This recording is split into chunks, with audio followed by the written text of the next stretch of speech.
Next tip is digital detox.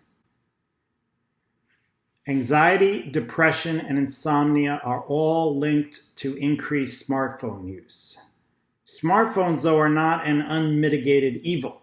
Smartphones are just a tool that can be beneficial if we're in control of the device.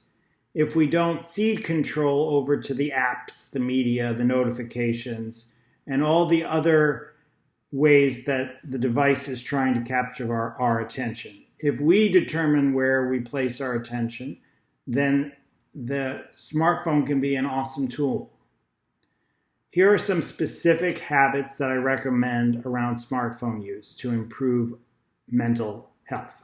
Limit smartphone use to 2 hours per day maximum. I like to schedule smartphone use so I'm not checking throughout the day, but I have a time in the afternoon where I spend an hour online or 30 minutes online and stop when I'm at the end of that time.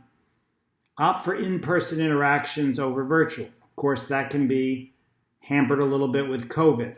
But when you do have the opportunity to meet someone in person, go for it. Tip number 3, remove app notifications. App notifications are a way for apps to dictate when you pay attention to them and for you to cede control over to the apps. If you need to check your email, then check your email. But you don't need to be notified every moment someone's emailing you or every time a new app has an announcement about a daily news feed. Turn off the work mode on your phone when you're not in the office. This is great if you can manage it. This is setting a firm life-work boundary where you're fully present at work, but when you go home, you leave work at the office. Or if you're working at home during shelter in place, even staying in the same apartment, you can have clear time boundaries for when you're off. Tip number 5, put away your phone when you're eating with others or doing anything else in the real world.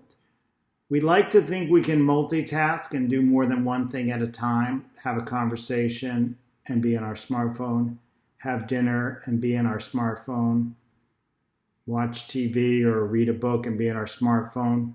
But we actually can't multitask. Our attention can only be on one thing. And when we try to multitask, we are depriving ourselves of the experience of being fully attentive to what we're doing. Have you ever eaten a meal while using your smartphone and next thing you know, the food is gone? You haven't even really enjoyed the meal and don't really know what you were doing online. So you've deprived both your online experience and your eating experience of your full attention. Better to accept that you can only do one thing at a time and not try to use your phone when you're doing something else.